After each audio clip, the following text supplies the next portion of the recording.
Fall is upon us. It's another great Sunday night, October the 18th. So glad you were here. Time for the next edition that's going to break through the clutter. It's time again for the Ken and Glenn Show with a guy named Scott.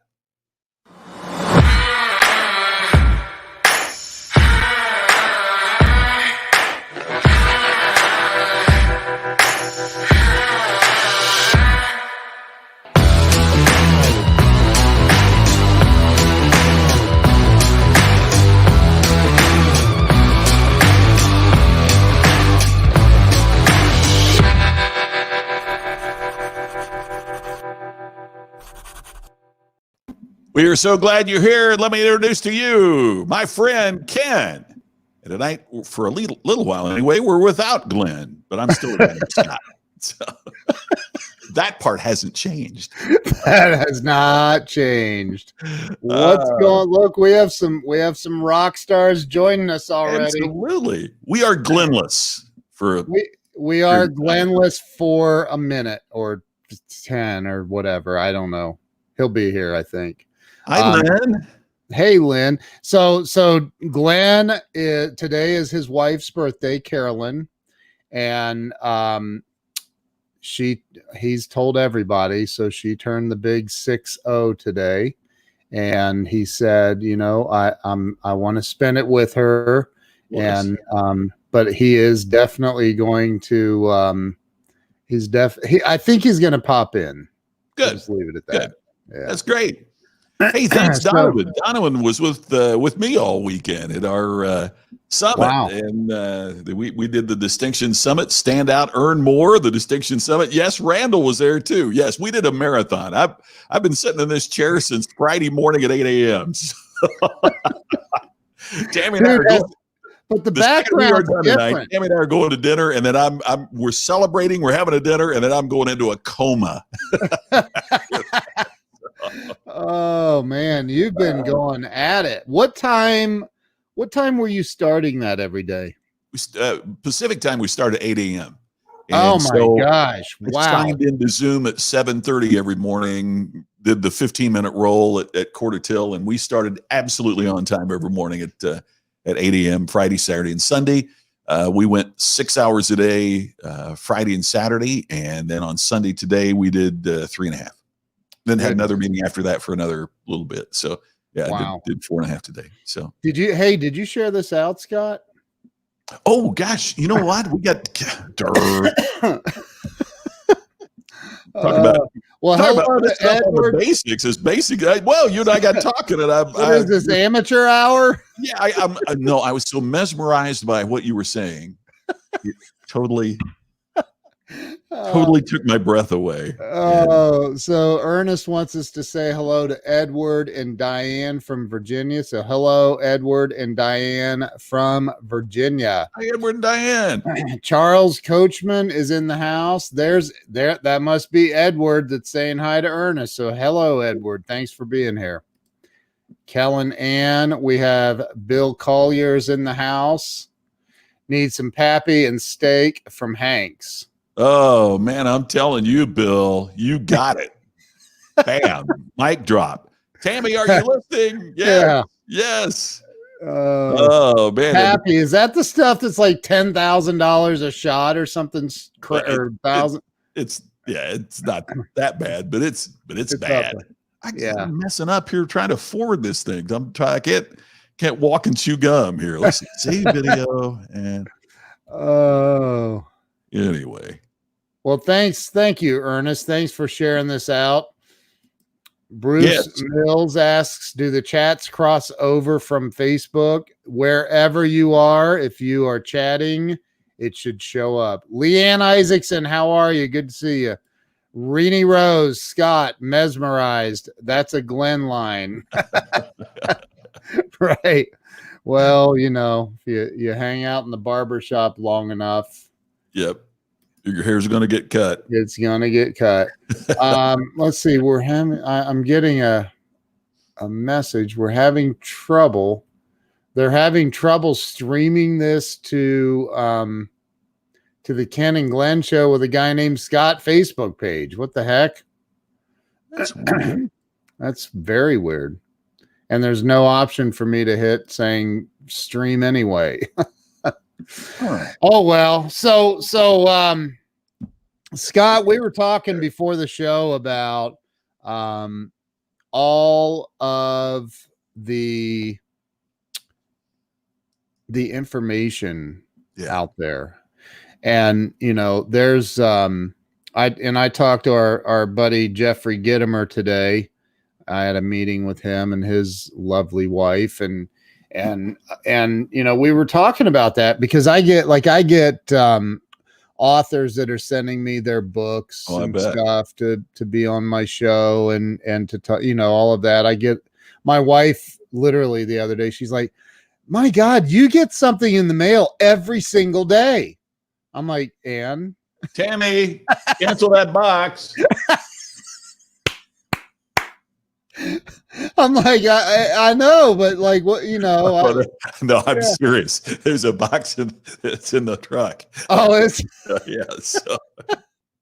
So, but and so as it turns out, I have a stack of books, and there's books that I buy because it's oh, that looks like a great book. I'm going to read that. And then I'm like, and this is a great course. I'm going to get this course. And then and there's so much information that I think sometimes, for me at least, I don't know about you or anyone else, but for me, sometimes it feels just overwhelming. It is. And thank you, Jonah. Appreciate you like the background. My friend Susan Rowan, who wrote the multi-million selling book, How to Work a Room, has a great line I'm going to steal. And she says, I think everyone has a book inside them. And for most of you, that's where it should stay. Oh, jeez.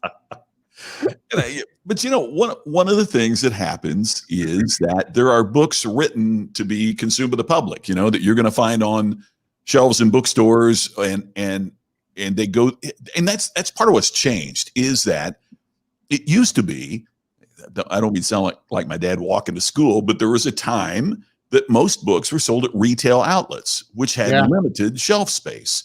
So you had to go through a major publisher. And a major publisher would kind of screen what books were worthy of finding an audience. So then the major publisher would then pitch your book to the Barnes and Nobles, and remember Borders and those bookstores of the world. Now, the biggest bookstore in the world is Amazon. And anybody can get their book on Amazon. Yeah. And there are so many subcategories of Amazon. There is a guy who Xeroxed his foot and made it into a book on Amazon. And in its category, it became a #1 bestseller because he and his mom bought it. It was a Xerox of his foot. Wow. So what's happened is now everybody has access, and it's great in a way because it means that the Simon and Schusters and the McGraw-Hills and the so forth no longer have a lock on what makes it into the marketplace.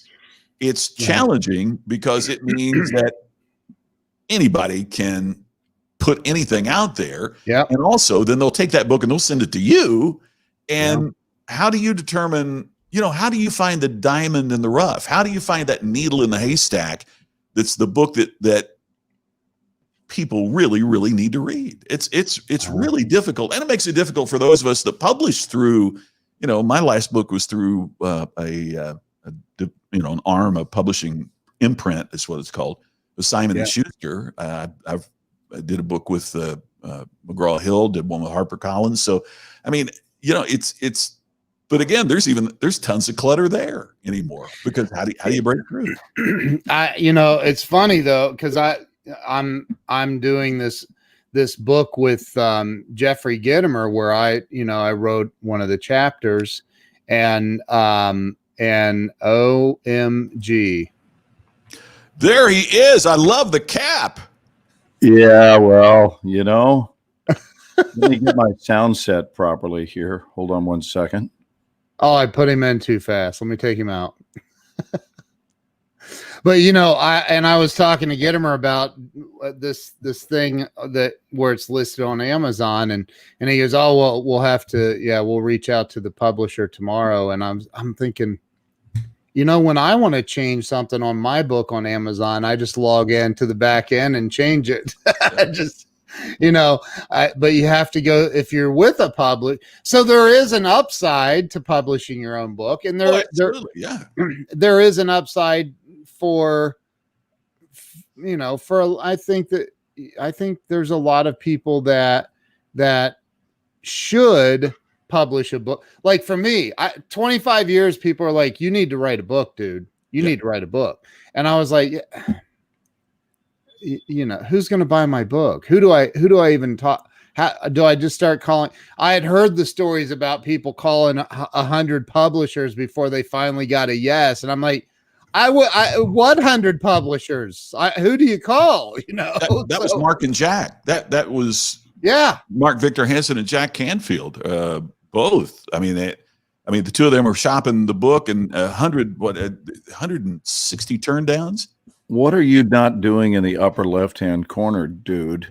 I just had to, man. No, man, it's a show of respect. That's your coveted place. It's a show of respect. I'm honoring my elders. I need to go over there. I'm always at choice as to what I choose to be offended by, and I'm going to let that one roll like water off a duck's back, baby. Hey, can I just say real quickly, the book that got turned down by what we said, Mark and Jack, by 100 plus publishers was a little thing called Chicken Soup for the Soul. Yeah, which is now sold over 600 million copies. So second only to the Bible and some genius passed. No, 160 geniuses passed. Yeah.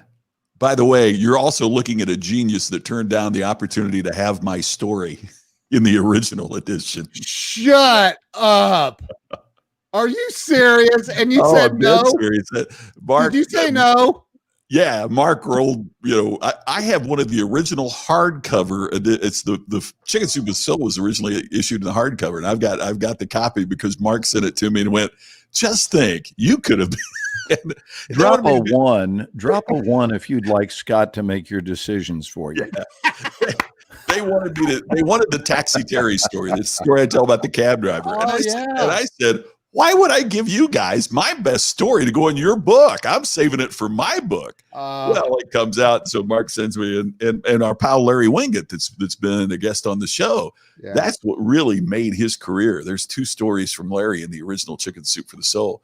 And that's been every time I see that book, I just kind of just so you know that you've got company in the canoe, so to speak, Scott. I've had the exact same thing happen, but it's the inverted version of that, which is you have something you didn't do that would have been nice to have done.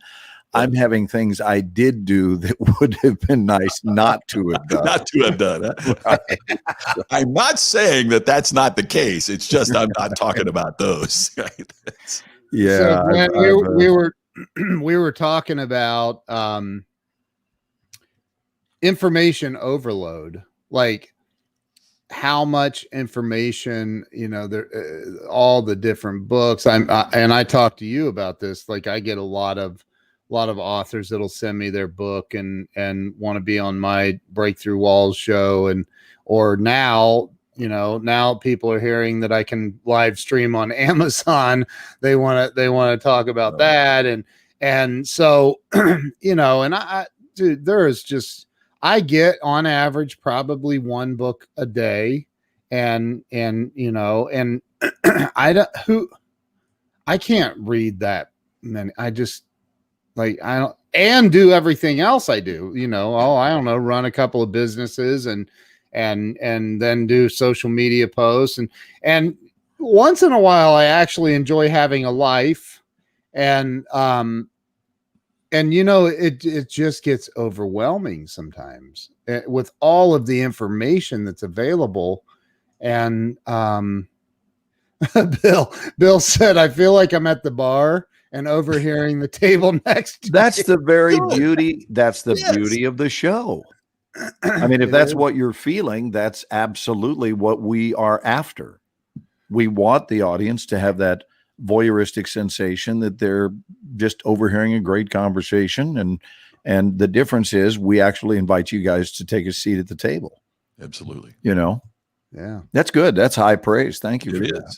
Hey, by the way, how's Carolyn's birthday been today? You know, it's been a terrific birthday. Probably the most predominant thought that just brought tears to both our eyes is the fact that it occurred to us that now we're both in the same decade again, and that there isn't, this is hard to believe, but it is the truth. There isn't a decade we've missed. And I don't mean just since we got together. Yeah. I mean, there's not a decade we've missed, period, because we met when I was 6 and she was 5, and Wow. we lived 2 doors down from each other. So we played. In fact, we not only played together, we played a fabulous game. Many of you have played it. It's called Doctor. Yeah, I still And play that. a lot of people do. And there are a tremendous number of enthusiasts of this game, as evidenced by the population of the world. So we were playing a more harmless version of it when it really was nothing more than just childish curiosity. It certainly wasn't sexual in theme. It was just a curiosity as to why our designs were different from one another. Yeah. And we moved away to the north side of town, and I didn't see her for 9 years. And on November the 8th of 1976, I still remember the date, I got a whisper, and that whisper was simply call Carolyn. And I knew which Carolyn it meant, and I wasn't shopping for a girlfriend. It was, I knew a few Carolyns at that time, but one of them I hadn't seen since I was 8 years old. And now I'm 17. So it's been 9 years. Yeah. And I acted as I do on my whispers. I went to the phone book. A lot of us haven't even used a phone book in years, but that's something we used to rely upon, and found her dad's name and phoned her up. And so within 2 minutes, no exaggeration, 2 minutes of the impulse to call Carolyn, I was on the other end of the phone with her. And she answered, and I said, yes, is Carolyn there? And she said, this is Carolyn. Who is this? And I said, well, before I tell you, I'll just mention that it's been a number of years since we last saw one another. And she laid out a couple of guesses. And I said, let me give you a hint. I have red hair. And she said, oh my God, Glenn, is this you? And I said, it is. And she goes, no way. I said, yeah. She said, who told you? I don't know who told me what. She says, no, don't kid me about this. Who told you that I've been looking for you? And that's when I got chicken skin and realized that a few weeks before, she had been trying to find me based on an article that had appeared in the newspaper, in the Dallas Morning News. And so within 2 weeks of each other, I mean, I could embellish it and say, it was within 24 hours, but that's not what it was. It was within a couple of weeks of one another. Each one was in pursuit of the other, unbeknownst to the other. And Wow. when I share that story with people, I say that the reason for that, in my view, is that we had an appointment to keep called spending our lives with each other. And that on some level, our souls understood that. And indeed we did. So we were together as children. We were together again for 4 years of or 3 years of our teen years, 17 to 20. And then we were married when I was 19 and she was 18. So we've done our 20s, our 30s, our 40s, our 50s, and now we're in our 60s, and we are in utter disbelief. Wow. As we look, not in a bad way, in a good way, in a beautiful way that says, oh my gosh, we can officially say we've been at this for a really long time. And I don't care who you are. I mean it. I don't care who you are. If you've been together a long time, you've made a commitment to pushing through some things. Mhm. Yeah. Because things happen, just as turbulence occurs during flight, and things happen with the best of intentions, So the question is not will things occur, challenges, circumstances, but when they do, what will you do? I mean, that's really the question. When they do, what will you do? Yeah. And so it was a super, super special while we're in our 60s now. Happy birthday. And we're going to go out and have a nice night, but we did lunch with Mom today. I called and sang happy birthday to her on her voicemail. As did Donny Osmond. Nuh-uh. Oh, no way. That's I so bet great. his didn't sound anywhere near as good as mine. I'm just saying. Well, how about if I play it for you? Well, I didn't leave it my on God. your voicemail. I left it on hers.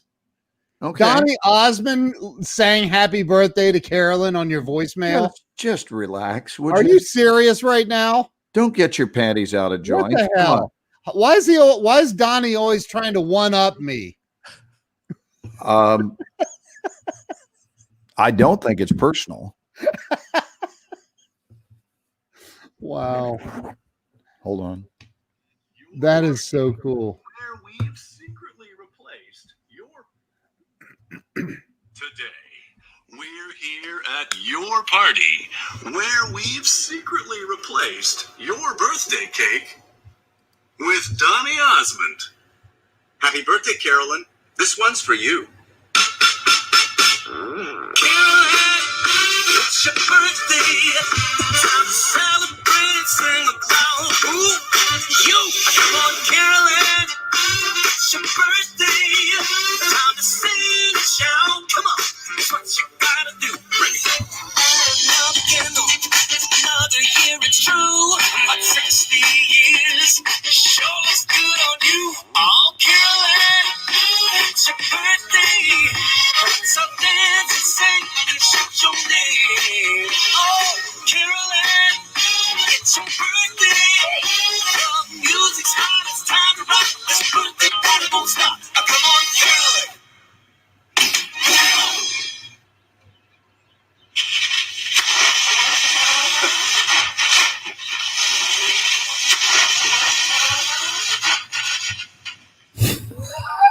Oh, that's cool. Wow.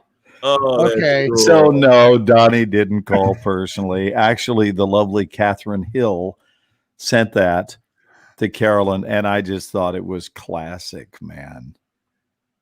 That Dude, is so that is cool. right here. Not to take anything away from Donnie, but Bruce Mills just gave us all the greatest compliment ever. That's really cool. Thank you, Bruce. Thank you, Bruce. Wow. Bruce, thank you, man. That's awesome. Wow.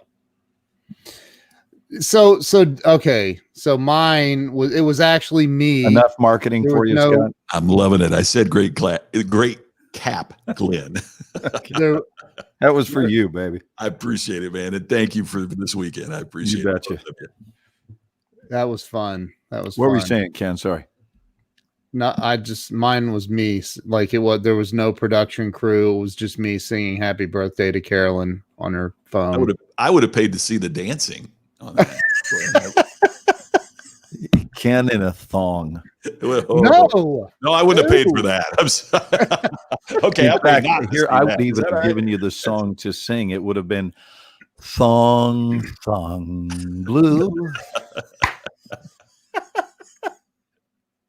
oh my God, that's hilarious. You know, I have a weird question, Glenn.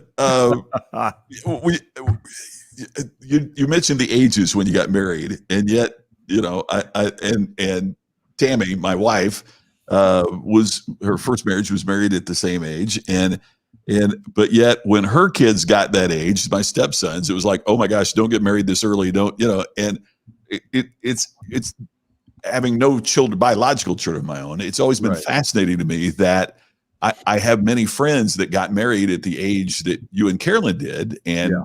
not all of them, but many of them still have great relationships, but yet they didn't want their own kids to get married that young.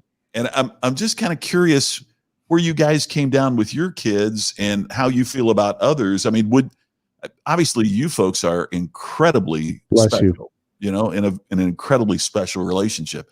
But I'm just curious, you know, how you feel when you see people 18, 19 years old getting married. Yeah, I mean, it's a great question. I'm happy to answer it. By the way, That is a great question. the absence of the audio portion of that last sneeze, courtesy of my mentor, Ken Walls,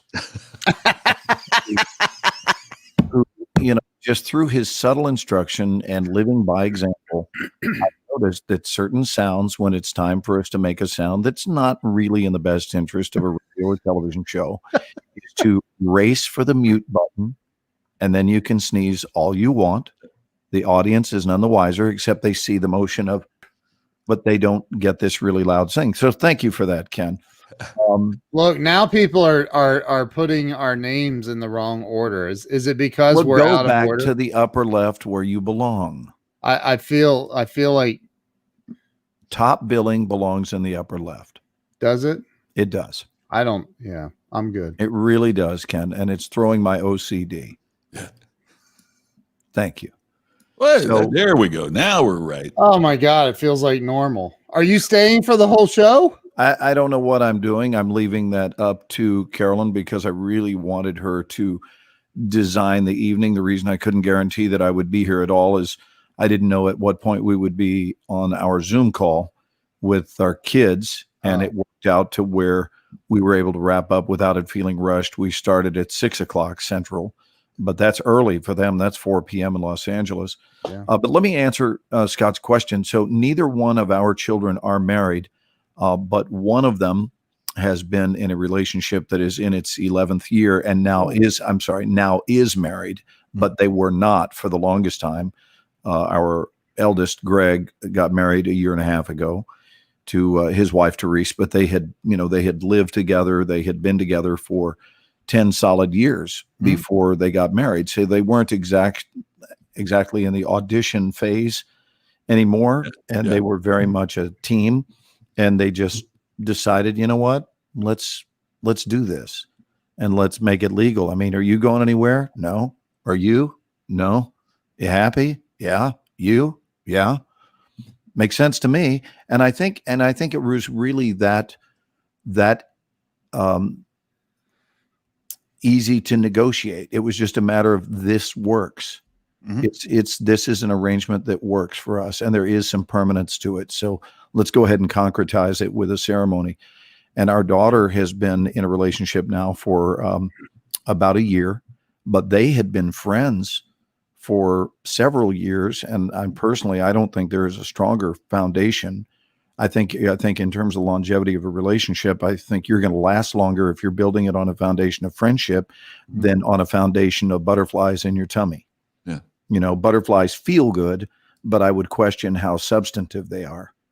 And is that a reliable surface upon which to build your house? Mhm. And so I personally absolutely love the fact that both of our kids were friends with their partners first before they became romantically involved. Neither one of us would advocate for early marriage, but we also wouldn't try to talk someone out of it. We would say, here is what we've discovered. We would do that and say that it may include, because I don't think any of us have a right to say what something will include as far as the specifics. I think you can say things like challenges can show up in relationships like turbulence does to a flight. But the thing is, turbulence doesn't mean that something's wrong, right? It's not an indicator unless you're undereducated. And if you're undereducated, that translates into, oh my God, there's something wrong with the plane. We're all going to die. And it doesn't mean that at all. Doesn't mean at It all. means that There's you're times getting, when it felt like it, though. I understand, but what I'm saying is if you understand scientifically what's going on is that there are thin and thick air pockets, and that you are hitting those air pockets at between 500 and 600 miles per hour. The variance in density is what creates the shaking of the plane, and there is nothing wrong. And I think when a relationship shakes, I think that if you greet it with the same relaxed manner that you can greet turbulence with and say, let's talk about our shaky plane.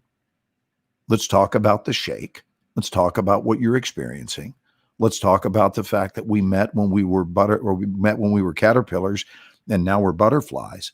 So obviously there's some different rules in play, because you said, for example, and I'll make this brief, but a caterpillar can promise and keep its promise that it will never fly. It can make that promise. And then one day it changes into a butterfly. And now what was promised for the caterpillar becomes a very different scenario for the butterfly, because the butterfly is committing no crime by flying. The butterfly is supposed to fly. That's its nature. So I think that long-term relationships are often negotiated and renegotiated every whatever. There's no built-in set of time. But in other words, you look at each other in the eye and you say, is this still the place you want to be? And no offense taken if something's changed, but truthfully, tell me, unedited, are you still happy? Are you happy? Do you want to be here? Because I only want you here if this is where you want to be. And it's not a requirement, it's a choice. And I'm not going to hold you to, well, you said you would, because I understand that life changes. And I'm very blessed because I'm with such an intelligent human being that processes information in that exact way. And so we've gone the distance between caterpillar and butterfly, but it has been through several renegotiations of, yes, I still want to be with this version of you. That's beautiful.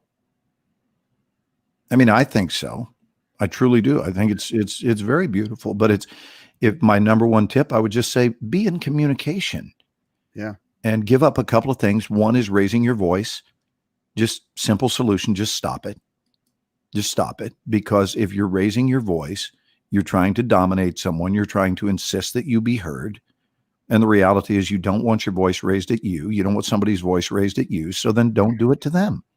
And if both parties are hip to that, it's like, wow, so we really could be that peaceful? And the answer is yes. You can. You have to make an adult decision that we choose peace over all things, including peaceful handlings of whatever challenges show up. But we're not going to do the yelling gig because it's counterproductive. You know, it's been a great day and we're looking forward to more of it, but she's giving me a little break to hang with my buddies. That's cool. Wow. Yeah. You know, that was one of the rules that Tammy and I established too. And it's kind of my pet peeve. You'll see couples at a restaurant and one party or the other, but particularly the guy, I mean, because that's what I've noticed so much of being one. They will be courteous to the server, and then as soon as the server walks away, rude to their partner. Mm. And I always vowed I will never in my life, speak to a stranger with more respect and dignity than I am to the person who is committing their life to me. Hello. Yeah. Doesn't mean that we don't have. So really, I'm really treating the servers really badly. No. You decided to just change who we're yelling at. Right. No, but I mean, it gets me when you see people who will pay abundant respect to, what's the old line about kiss up and kick down? They will kiss the hind end of people that they think can help them, and then treat the people that they are closest to with less respect. And I just think that's a sin. That is something that is just, that's just wrong. Yeah, it is. Yeah, that is big time wrong. But I think if you can just step outside of yourself and maybe step 8 to 10 feet away from yourself and observe you right now, like in this moment, whatever's moving through you, leave your body and go watch it move through that guy over there called you, and see if you like being on the receiving end of it. Just see what that feels like. Yeah. And unless you are a practitioner of occupying the skin of others, your chances of a long-term relationship are slender. I think that's a skill set that is a requirement for longevity. You've got to occupy your partner's skin. You have to occupy it and just say, what is it like to be on the receiving end of me? Yeah. And when you see what that feels like, then you can say, mostly good. Okay, well, let's talk about the part that isn't so good. Yeah. And then once you've been on the receiving end of that and seen it, now you can jump back into your skin and make adjustments. And with regard to change, and I'll shut up about it after this, I think that people can change, but they usually don't. Nope. That's my opinion about change. I think that change is available, but it is available to those that are willing to do the work. And so unfortunately, I think that most change is left out in the world of conceptual thinking. And so they think, well, I could do that, or I could do that, or we could do that. But are you going to do it? Are you doing it? I think that comes down to what their I'll go as to Tony Robbins fundamentals and being your belief systems. Something has to really touch your belief system to force change. And when I say that, I everybody's like, the ego is, edging God out. It's a bad thing. And I've talked about this before, when I got sober, somebody called me out that night and called me a worthless drunk on August the 10th of 2002, said, you know what, you're nothing but a worthless drunk. Why don't you go get some help? And got up and walked away from me. And I'll never forget that moment when it felt like everybody in this restaurant/bar higher end was looking at me. I felt like, and I can remember thinking, dear God, I hope everybody didn't hear that. Forget the fact that I was, jaundiced and bloated and skin turning yellow, and forget all that. That isn't what concerned me. What concerned me is that everybody thought I was a drunk. And so my ego kicked in and I changed. And or something did. I always give credit to God and stay grateful for being sober. But I think if your belief system is challenged, whatever that is, that's where, and that feeds into what Scott and I decided that we were going to talk about. I came in a few minutes late, so I never heard what the original topic was, and I did not hear the beginning of the show. So what is the topic? The topic is information overload. Kind of. Okay. Just all of the people that are all the different things that are available on in this digital age. You guys have a tremendous amount of wisdom, and hanging out with you virtually is not the same as hanging out in person. It's not. Because I've hung out now with both of you, thanks to Glenn, getting on a plane and flying to Nashville to meet me that one night. So I've been able to, and it's not the same virtually as hanging out in person. And so we were talking about that a little bit before the show, the virtual versus in person. And we were talking about all of the different, there's a lot of wisdom out this, when did they say the information age started? The 2000s, the 90s? A little before that, but there isn't there isn't universal agreement on a specific date. Probably mid to late 90s. Yeah, and I was going to defer to Scott anyway. So the industrial age, they say basically got started with Henry Ford and mass production. Early 1900s, right? When the assembly line started. But I don't know that they say that there is a specific date for the information age, because some will say it was the internet, others say it's the personal computer, others say it's mobile telephones that allowed us to move and communicate. Yeah. So Rini is saying 1998. It's an amalgamation of all those times. Yeah. Well, so you've got all this information that is just moving at trillions of miles per second. I mean, there's so much freaking information, and it's like, how do you decide what information you're going to consume, the frequency that you're going to consume that information? How do you kind of what's the word? How do you work your way through it and figure out who you're going to listen to, what you're going to consume, disseminate? How do you, that would be the word. Yeah. And there's a dark side of it too, which is you exclude so much that you only listen to what you already believe.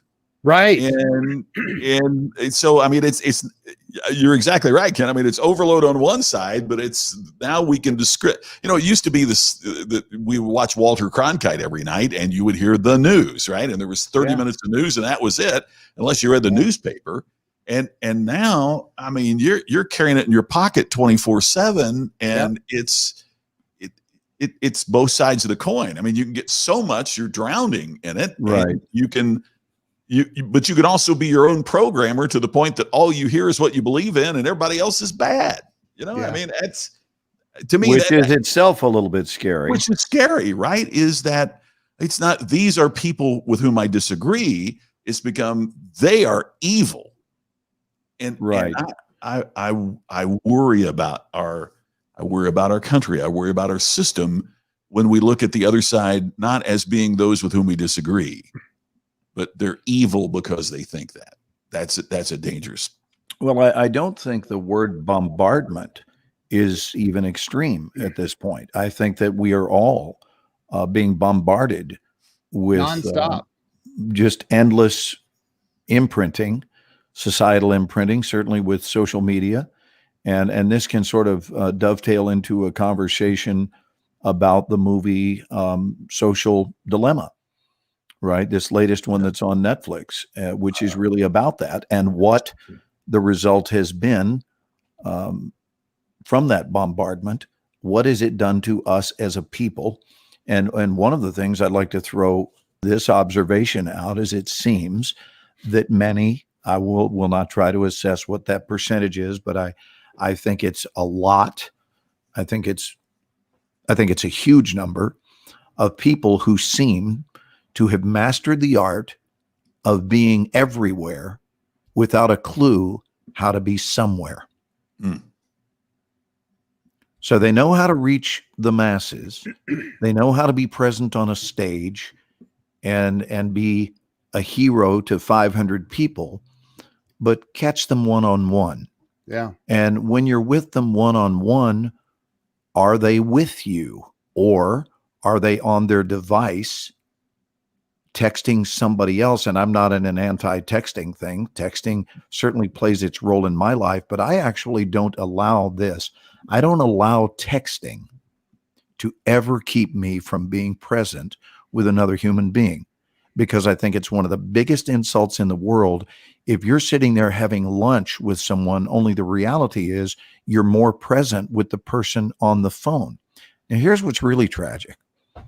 If the person who's doing this were to get up and go be with the person they're texting, don't be surprised that more than 50% of the time, the pattern picks up all over again. Yeah. What does this teach us? Meaning that when they get with that person who they absolutely had to be with an hour ago via text, now they're with them in person and they're texting somebody else, which means they don't know how to be where they are. They have specialized in being where they're not. I want to say that again. They have specialized in being where they're not. And that can be very difficult to hang out with if you are someone who enjoys residing in the present. I'm such a person. So if that's going on in my midst, fortunately, it doesn't happen very often, but I get done with lunch or dinner very quickly. Very quickly. And it would not be unlike me to just say, do you need to spend some time on your phone right now? And no offense taken, but I'm not going to sit here and do this. So if that's where you need to be, then that's where you need to be. But you don't need to have your body here and every other part of you somewhere else. You know, and I think we're sort of earmarking a deterioration in our society with this kind of behavior. So I want to just pitch to our audience to practice this week being where you are. Yeah. Like entirely. And there's a chance that if you can't be, then you're probably not where you need to be. Or maybe you've just developed a really bad habit, and frankly, no insult intended, but maybe you actually don't even know how to be where you are. And part of learning that is to set the device down.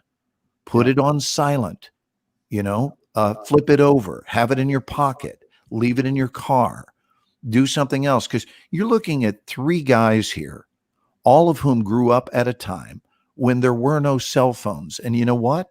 We were fine. We were fine. We could take breaks away from those things. We could go out and ride our bicycle. Yeah. We could do whatever. And our curfew was sundown, and we did it minus helmets. And we're still here. So, Didn't wear a seatbelt. I'm not advocating going out riding without a helmet. I'm not saying don't wear a Of seatbelt. course. I'm saying this is Yeah. all I'm saying. Think about who you're stimulated by. Who represents stimulating company, and not because they agree with you necessarily. We've learned in our relationship with this particular threesome, we don't see eye to eye on some key matters. However, love is present, and I'm massively stimulated. And that's why I'm here. And I came here tonight, guys, because Scott, I think you may have forgotten this, but we both have the same track record. None of us have missed a show. No one's missed a show yet. Even when Ken was down in Florida, he did pop in off his balcony. Yeah, absolutely. And balcony. when I was in LA, I did the show You from did the there. When I same. was in Right. Louisiana, I did it from Yeah. there. Yeah. And next week, I plan to do the show from Atlanta. Hey, This is way off the subject. But Glenn, when you go down there, do you stay in a house? Do you rent a house, or do Are they you have? talking about Atlanta? Yeah, when you go to No, Atlanta. I'm in a beautiful, beautiful hotel Oh, fabulous. in Midtown. Now, when I was a series regular in season 2, I did have a place. Uh-huh. And actually, I have my stepbrother, Scott, and his wife, Lisa, with their 2 girls live in Atlanta. And that worked out just beautifully because they have a huge house. And I wound up with my own room, and it was beautiful. Wow. But now it said I'm a freelance actor on the show. Then they fly me to and from and put me up at a gorgeous hotel, and I'm really happy with that arrangement. Yeah. But this is going to be different because this is the first time we've been back during COVID. And I don't want to change the subject about that, but it is going to be a very different week. I COVID tested 2 days ago, and I will fly tomorrow and then get in tomorrow night and go back for another post-flight COVID test on Tuesday to clear me for wardrobe, because you can't even go out to the studio to have the wardrobe fit you until Wow. you've been, you've got a negative test. And so they're having to run a tight ship, which did is, you, as did it you should. already get your test results? No, I will get those actually tonight. Wow.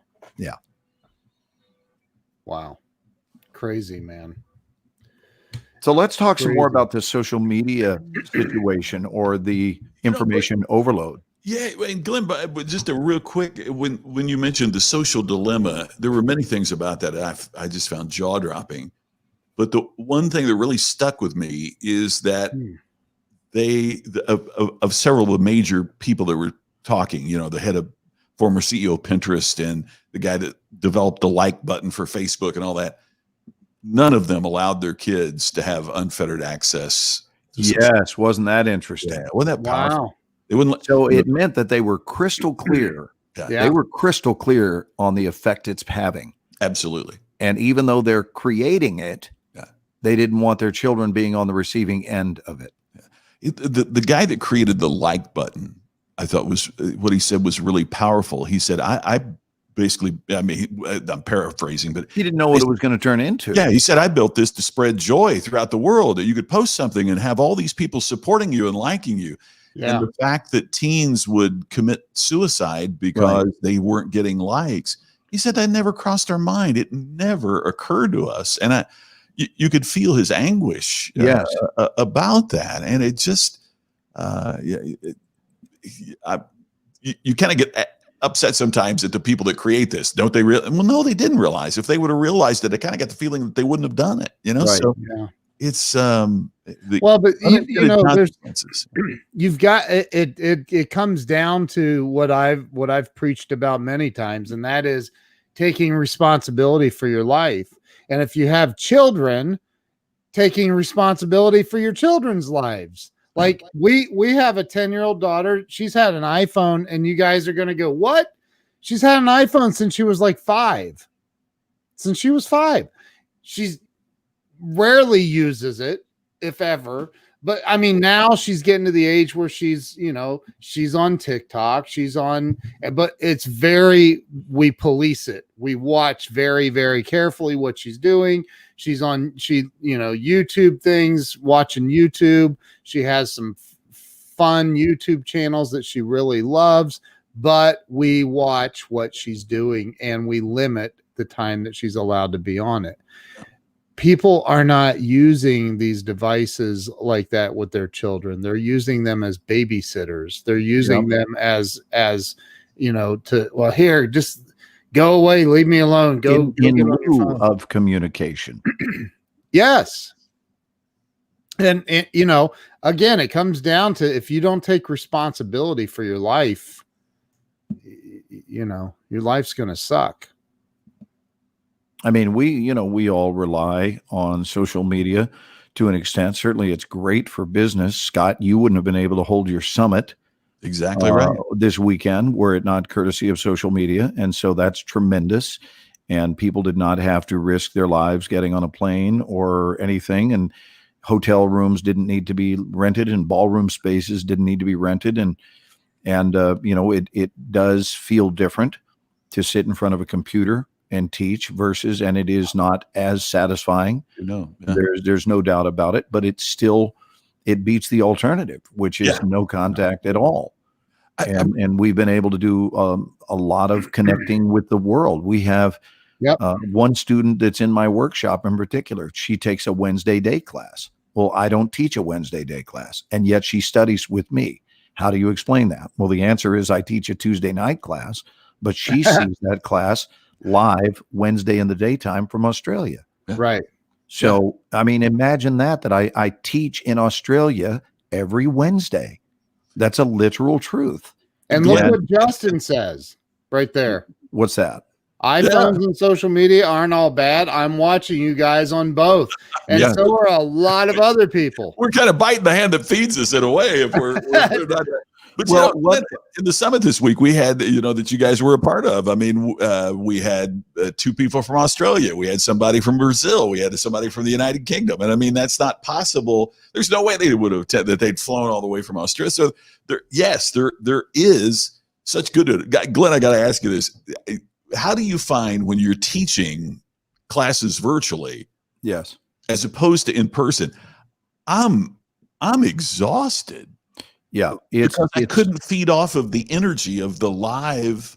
It is a bigger ask energetically. There's no question. There's a bigger expenditure of energy. However, I am equally invested in both formats. And I will tell you this, and this may seem surprising, but because we are an on-camera workshop, when everything goes away, which let me just throw this out there, I don't think we're looking at any time soon. That's my opinion. But whenever it does go away and we're on the backside, I will not, and this may surprise you, I've shared it with Ken, I will not be going back to an office building. I love our format. And I love it because it is teaching people the art of what is seen within the frame. Yeah. So it is so tailored to the nuances and the specifics of someone's on-camera presence that it is meeting needs that never got addressed, certainly not to this extent when we were live.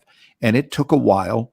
I got on board very soon, but it took a little longer for my students to get into the rhythm of it, to get used to doing work without somebody there, and yet they're interacting with them. And then Zoom pieces it together, and by the end of the class, they've got a great piece of work to look at and to review it every week, to go back and look at the game film and see if what they're doing works. So it's quite spectacular. So yeah, we're not going to be going back to an office building. And I fully thought we would, but we're not. Hey, could you guys stand up to Joe for me? I'm just kidding. I just have to call him out because he's such a. Yeah, never mind. I won't. Did you see what Donovan said? That was so Very nice, nice. Donovan. Thank you for sharing that because Thank you, those guys Donovan. were fantastic. By the way, Glenn, you didn't know. Okay, maybe you do, but Ken was speaking, and my internet went down. Ooh. And so That's here's just everybody wrong. watching, and I can't tell you how many people have responded saying, "Holy cow! Talk about it. He proved what a great live streamer he is because all of a sudden the host, the guy running the thing, disappears." I was like, Yes. well, I hope I'm not going off topic, but let's just keep rolling. And everybody loved it. But Don't we have to call audibles in life? we do. I mean, Yeah. and it struck me too, Glenn. You'll appreciate it. It's like a live. It was. It's like a live of it in person. You have to be prepared for if something happens, if something But it happens. It happens on this too. Your internet can go to heck on you. It's crazy. Scott, what's funny about that? Because it can happen. Well, it happens all the time with the internet. I mean, the shit just breaks, right? But last November, I flew out to Vegas to speak to a group of 500 people, and it's the first time I'd spoken on a stage in 18, 19 plus years, probably. So Wow. I was a little bit nervous, and I just kept thinking, I kept thinking, man, dude, you've done a couple thousand live streams. You're going to be okay. And it is a lot different. I'm going to say that it's a lot easier speaking on a stage than it is on a lot. It just is. It's a lot because you don't have first, you're not seeing the number change of the people in and out of your stream. You might have the occasional guy that gets up to go to the bathroom, but like it's just completely different. And wouldn't you know, my first time on a stage, I did all this prep work, beautiful PowerPoint presentation. I mean, and the damn clicker wouldn't work. I was like, this is a bunch of crap. So I had to just go. I just had to roll with it, and somebody else started doing the slides manually, and I was just like, whatever. I wasn't even, I just started rolling. So it. And Glenn is wearing his Distinction Summit cap, which I truly appreciate. Yeah, thanks for mine. I where did I put mine? Mine's downstairs. I didn't even bring it up. I don't have it up here, so I don't have one either. So yeah, that you got yours though, didn't you? I mean, you got your. You didn't get your cap yet? No. What? I didn't. No.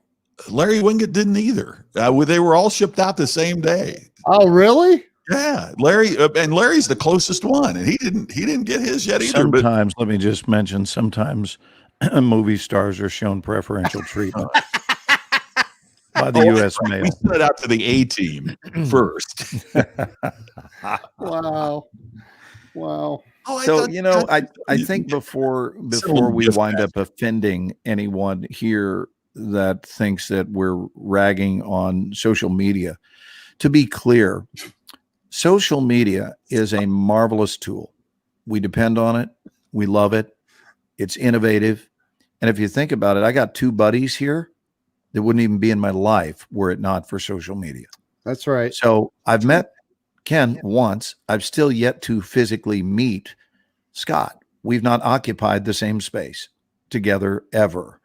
And yet we occupy the same space virtually every week since Easter Sunday, which to me is remarkable. And it's a gift. So I think, yes, it's a great tool. And what is your opinion of social media? The answer is depends. It depends on what your use is or possibly misuse. And in that sense, it's very much like an axe, because an axe can be used to chop up human beings, or it can be used to chop up wood for the winter and keep your family warm. The axe is neutral, right? So you can't say that an axe is a bad thing, but you have to look at how that axe is being put to use. And that's what determines something's worth or something's meaning in our lives. And as long as we're basically chopping wood with whatever we're doing. We'll just say, I'm just chopping wood, baby. I'm chopping wood. It's the same metaphor I use for just making my bed. Yeah. I'm just making my bed, right? Everything is a task. If you're just chopping wood, then the internet's great. But if you've got a profound misuse of it, where you're avoiding humanity with it, or you're avoiding connection with your children, or teaching them anything about principles, it's not good. Yeah. Yeah. Spoons are bad. They can actually, did you know that spoons can make people fat? You want to shed a little more light on that, Ken? I probably, If you're shouldn't. shoving them into your mouth with cupcakes all the time, then probably, Exactly. It's the whole saw- guns don't kill people. People kill people. Yeah, you know. exactly. right. Yeah. I saw a bumper sticker today. That's why Joe's saying that, but it calls out a certain celebrity. I won't mention her name. But it says, guns kill people the same way spoons made so-and-so fat.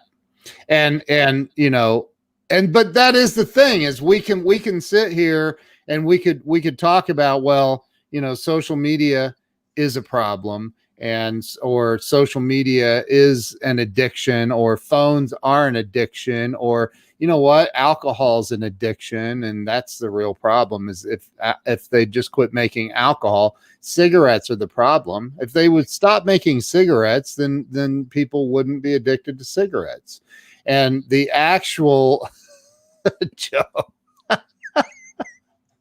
Joe had to. Anyway, so What did Joe say? Highlight it. no, I'm not highlighting it. Oh, I just saw it. Yeah. So but I mean, when we go, it comes down to taking responsibility. Yeah, and not man. playing the I mean, blame game. Yeah, it's not. So I don't know. Anyway, Hey, it's 3 minutes after the hour, the time that every week we always play our favorite game. Ooh, that's just wrong. 1 week we didn't do it at 3 after the hour, but every other week. Drop the ball. And I think that week might have been last week. Guys, I'm so sorry. Why don't you Almost pave the every road week. for us, Scott?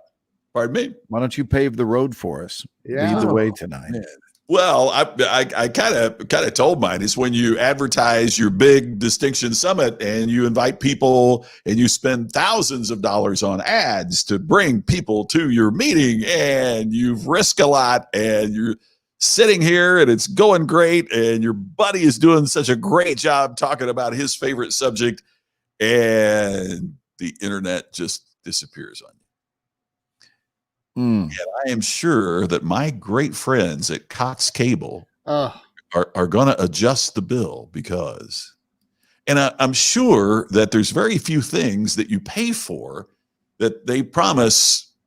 I've got called the Gigablast service, that you get a gig of speed, which I'm plugged in. I'm hardwired in right now, and I've never gotten a gig, nope. even being hardwired in. So it would be like saying, hey, here's this Lamborghini for $20,000, and you get there and it's a Yugo, but hey, Yeah. Right. still So they're with- over promising and under delivering.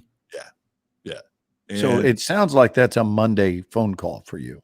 yeah, it's Or have you already spoken with them? I called, and I think I mentioned this during the summit. I think that whoever predicts call volume needs to be fired, because I've been their customer for 6 years, and every time I call, because of higher than anticipated call volume, Every time. your wait time will be Yeah. really. No, what they should say, and those of you at the summit heard me say it, what they really should say is, because we don't care to hire enough operators to serve our customers, your anticipated Right. wait time will be. Or Yeah. because of our chronic undercalculations. Yeah. So the anticipatory practice of call volume is flawed. Right. Well, it would probably start first, Scott, with you needing to explain what anticipatory meant. It's true. yeah, right. There's no one at the company that knows the word anticipatory. So Bad service like that just kills me. Just kills me. Charles got it right. You're very important as a customer. Well, very important. they do give those discounts to you, though, right? I haven't got one yet. That's when they said, and when COVID first started, because more people are working at home and more people are all that, they sent a note saying, we're going to cut your cable or your internet bill by 15% this coming month. By the way, we're capping speeds. Your gigablast, you're going down 50. Your download speed is going down to 350, and your upload speed is going down to like 8. Jeez. So in other words, we're going to reduce our service by 65%, and we're going to lower your bill by 15%. Thanks a lot. Right. And we're going to discount it from last month's 30% increase. Yeah. It's just, we had a printer that we were working with for this thing. I'm sorry, I'm almost a bad customer service killer. And they notified us, there'd been an error. The boxes were going to be delivered on October 21st, which is 3 days after we ended the project. And they said, but it's too late to cancel. And I called and didn't get a call back. So I posted a tweet about it. And then they said, we are so sorry. Direct message us and we'll be right in touch. So I direct messaged them, called them, and they said, your estimated wait time is 30 minutes to talk to. So, jeez. Well, I'm going to say it for you. Ooh, that's just wrong. That's just wrong. Justin, I'm with Justin. I have Spectrum too, and it's phenomenal. I mean, no kidding. In fact, I'll tell you, Scott, one of the things besides not being able to touch my steering wheel in the summer, one of the things that I don't miss about living in Vegas, besides not being able to touch my steering wheel in the summer, did I mention that you can't touch your steering wheel in the summer? If you accidentally forget to put your sun visor in your windshield and it happens to be sitting out it's always sunny in Vegas. So and when you have to tell the waitress, ma'am, I typically use a pan for my fried eggs. Right. It's so hot. But anyway, is the cable, Cox Cable out there, the internet was, oh my God, problems. And there's no other choice. There is literally no other choice. Okay. So there was an ad about CenturyLink fiber. Yeah. So I call CenturyLink and have a conversation with them. And they said, well, let us check. Well, the fiber isn't at your house, but it's going to cost, but we could run the fiber to your house. Typically it just goes to businesses like, where you worked and that, but and I said, well, how much? And they said, well, it's going to be $1,000 a month. Well, I mean, the speaking world's turning virtual. I'm doing, and I said, yeah, it's a lot, but it's the lifeblood of my business. They said, okay, well, you need an electrician to do this. So I pay $300 for the electrician to come over and put everything in. They ship me the equipment that the installers are going to use. And then they call and say, we were sorry. The trench we have to dig is more than we thought, so we can't do it. I said, well, I've spent money with the electrician because you told me. Well, I'm sorry, sir, that's non-refundable, but could you please send our equipment back? It's still in the garage because their estimated waiting time it's still in the garage. Going to be longer than anticipated. And I think this is why people eventually start growing their own vegetables. Because they just want to be more self-reliant. Yes. Right? We want to reduce our dependencies on others in the world. Hey, I've got my that's just wrong. And I got this one today when my mother, my mother who is 82, we all went out for a lovely lunch. And today she bought Carolyn her lunch, wanted to be a part of that experience and ask, hey, I would like to pay for this because I want to show my daughter-in-law the love. Well, great. We get back to the house and she says, before you guys leave, and I showed Carolyn yesterday, but I think you'll want to see this, Glenn. And I said, sure. She said, let me introduce you to someone. And I said, sure. And she said, just follow me because I want you to meet Charlotte. And we walked into what I thought was going to be her bedroom. And instead, she leads me into the front bathroom where she points to the corner where Charlotte is living in her web. Oh, Lord. Now, let me tell you, that part's not wrong. That part's kind of beautiful. She had such respect for this beautiful spider that she didn't kill it, she didn't even capture it to take it outside. It's like, look, we're moving into the cold months. Charlotte's not bothering anyone, and Charlotte's helping herself to the occasional insect that she can capture. Here is where the that's just wrong comes in.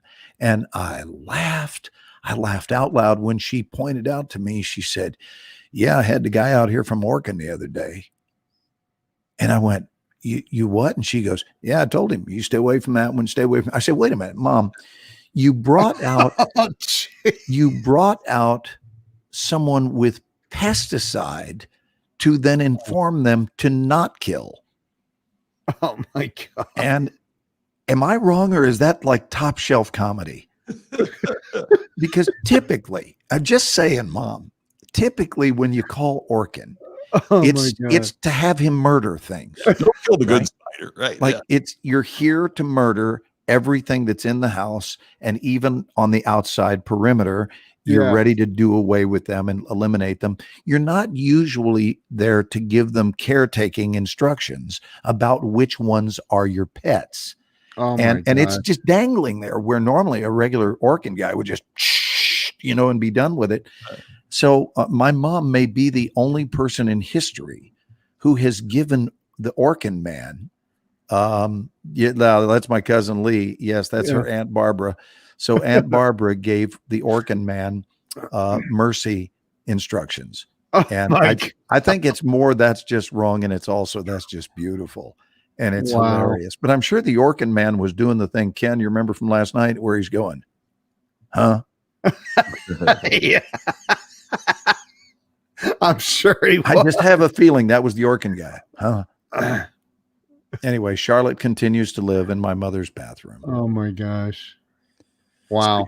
Speaking of moms, I am grateful my mom is okay. It was a really windy day, and she was opening the door to to go out with the dog, and the wind blew the door back, trying to get out of the doorway. Okay. She tripped over her pup, and oh man. Oh my goodness. But they did all the tests, and obviously the bruising is bad, but they did a CAT scan and no concussion, no bleeding. No, it could have been so worse. So very, very blessed that it wasn't worse. That's what I'm grateful for. Wow. She's very fortunate that wasn't, because that could have been game over. Does she lives back here in Indiana, or here, part of the year in Indiana, part of the year in Florida. So okay, snowbird. Yeah. By the way, on an that's just peculiar. When I had my COVID test, this is it's food for thought. When I had my COVID test on, I guess it was Friday. Yeah, Friday. When I had my COVID test on Friday, it was sent to me by an organization in Los Angeles, because that's where my employer is for Fox. So it is sent to me in a box to be done here by a nurse who lives in Florida. The results were sent FedEx to an organization in Maryland by a guy who took his test in Texas for a job that I'll be shooting in Georgia. Wow. I mean, did you self-administer the test, Glenn, or did you? Wow. But here's how they do that. And it's very sophisticated. They do it on screen to keep it all above board, because they are there witnessing your every move. Yeah. Everything, including opening the package, including having someone, I had Nurse Carolyn, basically, which was kind of cool. I just sat there and, lifted back, and She did the nasal thing, which I've done before. The previous one, it appeared to have reached my brain. Yes. This thing was like this long. I mean, it was huge. And the one we did Friday was not. So they've become a little more sophisticated with it. And we did it in front. Then I also had to show them the blank forms that they had received. This is all right up here into this camera, and then sign them in front of them so they could see the blank one. And there, meanwhile, they're taking still photos of it. Yeah. It's very thorough.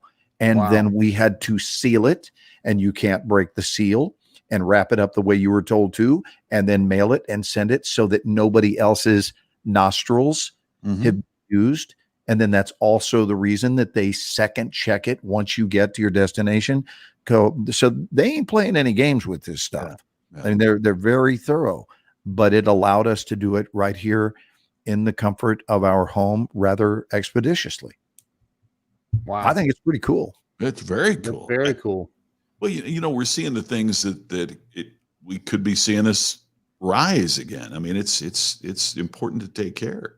Right. And you know, as far as I know, that's what Tuesday's test is. Only Tuesday I won't have Nurse Carolyn. It'll be Dr. Glenn, Nurse Glenn, right there in the hotel room doing it, but with a nurse observing my every move, just like we did, just minus the luxury of Carolyn being my assistant.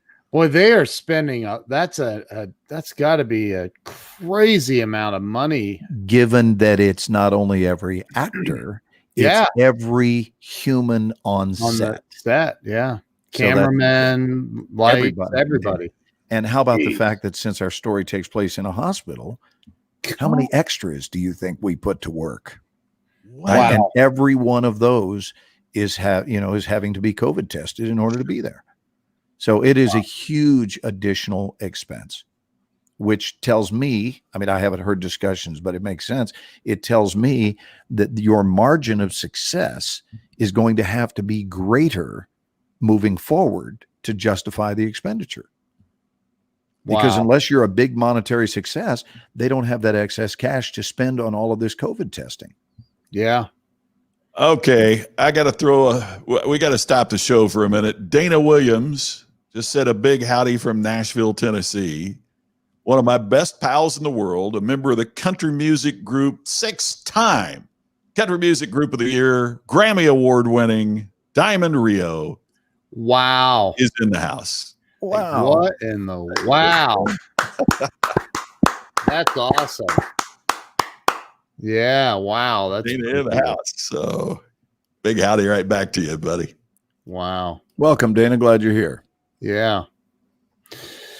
So, hey, my ooh, that's just wrong. Before we get to the end of the show, I was invited to speak at this event, and it ended up being like this Q&A thing. And so right in the middle of that, the host's internet completely went out and he disappeared. That was, and I was like that. How did that happen? What? Well, anybody see where the host went? Anybody have his list of questions? Because I have no idea. The host disappear. I'm just kidding. I'm kidding. I don't have an ooh, that's just wrong. That was just funny. I remember thinking, well, I'll just keep talking. And hopefully I don't go too far off topic here. I had so many people just go. He for a second he kind of like they said you just tap danced your way right out of it. You nailed it. So that was you saved the day, man. I'm telling you. So hey, Joan loves Diamond Rio. That's Rio fan. We love it, Charles. Yeah, they are the best. You would have to. You'd literally have to be living under a rock if you're in America and you haven't heard of Diamond Rio. Like, you would have to literally be under a rock. So, wow, what an honor to have Dana on here. So, but yeah, so no, that was fun actually. Dana, by the way, was standing there next to me when I got married to Tammy. So, oh, that's nice. Yeah. That's- You know that's what? beautiful. Didn't you show some pictures to us one night or Yeah, something? yeah, You were they played at your reception, right? Yeah, And then you got up on the drums there and but I was about to say that that they had a bad drummer for a couple of gigs that could barely keep time. But yeah, that was the biggest shock was Dana said, you know, we got another drummer that'll be sitting in it with us right now. And Brian, the drummer, another great friend, walked off and handed me the sticks and said, get up here. And wow. so it was pretty amazing. These guys, I'll tell you, it was, of course, let me tell you, Dana, we're at the wedding and we were married outside. And so Tammy had to make this long walk, you know, to come out to, you know, the guys are standing there waiting on her to come out. So the music starts and all the people are there and Dana didn't know Tammy, you know, and all these guys were worried, was I, you know, getting married too quickly and all this kind of stuff. And Dana said, hey buddy, you know, the bus is right over here. And he said, I'm serious, man. We can walk out and get the bus and, you know, well, years from now, we'll have a big laugh at it. Don't think because we're this, you know. And then Tammy walks out of the dress and he said, hey man, forget everything I just said. You can't do better than that. I know you. I don't know. He said, quick, before she changes her mind, let's get this thing done. So, truer words were never spoken. And Dana and Deanna, his wife, and Tam and I are great friends. So I want to tell you guys, and actually it's I don't know if it's news to you, Scott. It's not news to Ken, but under the ooh, that's just phenomenal. And I'm trying to remember if the timeline is such, and I think my timeline is correct to make this announcement, but about 17 days ago, Ken and I had a chance to interview Catherine Reynolds.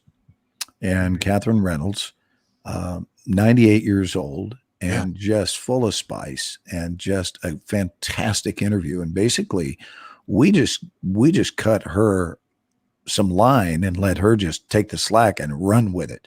She did not need to be prompted. I mean, we certainly were playfully engaging her, but she did not need to be coaxed through that interview.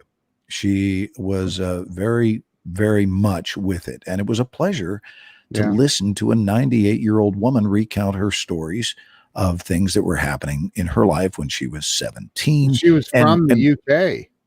Yes. England. So she lives in Texas, but sounds like this. So yeah. And it was, and I kidded her about her Texas accent, which of course she does not have, but she told us about how soldiers, British soldiers during the war were looking through the streets for bombs and that they were down to 3 houses left and they knew there was a bomb in or under one of the houses. And it turned out that it was a time bomb and it was under her house. And that while the soldiers were looking, her dad was an Irishman. And these soldiers kept looking at Catherine because she's a young little hottie. And finally, her dad said, are you guys going to look for the bomb or are you just going to chat me daughter up? Which, that's right. And when she told the story, she told it with the, you know, the accent. It was so beautiful. And it was just a hoot and a half. It's a marvelous interview. I encourage you to go back and look at it on Ken's page or on my page. It's on YouTube as well. It's on YouTube as well. What is it listed as, Ken? Ken and Glenn interview, 98 years young. Catherine Reynolds. Catherine Reynolds. And then she asked that we call her Kate. And long story short, it was an extraordinary time to just have this woman tell her beautiful, detailed story and to frankly feel engaged. Really engaged, because you could see that she was playful early on in the interview. I told her, I said, I don't know, but I'm thinking you may have been misled. Did your daughter inform you that Ken and I do this weekly sex education talk show? And to watch her laugh about it, it was just beautiful. So get this, we were given an opportunity to spend that 1 hour and 20 minutes with her in what we did not know would be the last week of her life. Oh my goodness, I did not know that. And she passed away. 11 days later. And Oh, my Ken contacted me. I mean, it was already special. It was already special. So if you were not aware of this, please reach out to Colleen. It's Colleen's mother, and express your condolences. But man, what was already a special interview becomes extraordinary. Yeah. And we are able to sit tall and feel good instead of bad yeah. because we were given an opportunity to connect. And it's exactly what we did. And I can't say this enough to our audience, but this is what life gives us. Yeah. Life gives us moments to be present in. Please show up for those moments. Please show up for them. You've got an opportunity to connect. You've got an opportunity to leave your fingerprint and have someone else's fingerprint left upon your own heart. Yeah. And if you're doing that, then you're doing the work that we were sent here to do. And that is what can allow you to accept the changes, the inevitable changes that occur in life, with a smile on your face going, I did the most with what I was given. And that's kind of a mission statement to me for life, is when you reach the end of your life, I would wish for all of you, no matter when that is, to be able to look back at the entirety of your life and say this, that is exactly the life I came here to live. And Catherine Reynolds, we love you. We send our thanks out to you for spending time with us, because Ken and I were better men for having spent that hour and 20 Dude, minutes. it was, I've never, and I told Glenn this after Catherine and her daughter, Colleen. Colleen is a dear friend of mine. They live down in Austin, right? Austin? Yeah, near Austin. Near Austin. Yeah. And I believe they live in San Marcos, don't they? yeah, but it's in between Austin and San Antonio is where San Antonio. Marcus Yeah. is. That's where, remember the dentist I was telling Yes. the story. Right. That's Yeah. where it's from as well. But I told Glenn afterwards, I said, I've never done, I mean, I've interviewed over 300 celebrities and entrepreneurs, and I have never done an interview where the entire time I had a lump in my throat. And this is why I had, and Glenn had, some insight that nobody else had. And that was the day before we did the interview, she was put on hospice care, and and her daughter reached out and said, do you think you guys could do it? And I said, let me see, the schedules are crazy right now. And she goes, well, maybe we can just, within the next couple of weeks.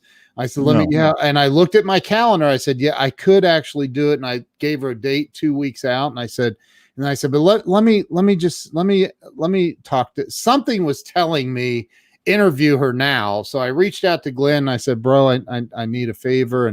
And he's like, right now, let's do it. Yes, let's do it this evening. And we did it that night. Wow. And man, had I put it off for 2 weeks, we wouldn't have had that opportunity. Right. And now it's there for the world to see online. Forever. And Colleen is beyond grateful, because now for the rest of her life and for eternity, as long as the digital age is still around, her mother's story is it'll always be there. So, man, just take when opportunities arise in your life. And if I can just kind of go off of what Glenn just said, like, man, take them, go do good, man. Do good for the world. Do good for others. It'll come back to you. So I don't know, that it was phenomenal. So, yeah, I think it's about showing up. We were given an opportunity to show up, and I'm certainly grateful we did, because when you don't, that winds up becoming a regret producing moment. And I think that we can be more intentional. All of us can, about making better decisions on the front side of what could go on to be a regrettable moment if you treat the moment poorly.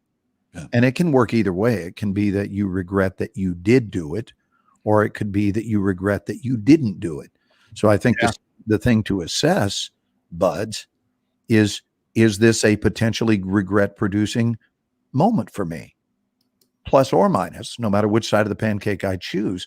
But if it seems that it would be, then I'm going to either take action on doing it with great intention, or I'm going to intentionally not do it for the same reason, is because I don't want the regret associated with doing it or not doing it, whatever it is.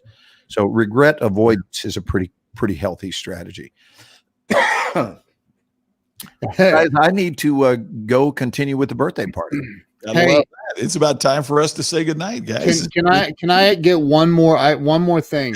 I've got it. I asked Glenn last night. We did a live stream, and I asked him on air. I said, "Hey, is there some sort of a like an actor's?" I said, "Some of these things that you do as an actor, you have these long scripts that you have to. I mean, you literally memorize them, right? There's no cue cards." He's like, "No." I'm like, So, dude, all right, tell us all the secret. What is the magic actor's thing that you do to remember? And Glenn, what was your?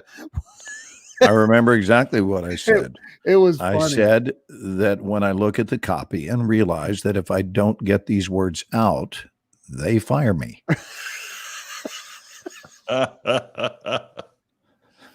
In my business, we call that motivation. Right. That's what he said. That's what he said. You know what it is? It's life having been properly incentivized. Right. Gentlemen, have a great week. See you next week from Atlanta, GA. Wow. That'll be next Sunday. And all of you, thanks for being a part of our show. We love you. We value you. And without you, our Sunday night family wouldn't be the same. So thank you all. Thank you all for being here and all the shares and love and everything. So, Scott, you want to take us out? Let's go to the house. Hey, thanks again for being with us on another Sunday night. We'll see you again next Sunday at the same time on the Ken and Glenn Show with a guy named Scott. See you, folks. See you guys.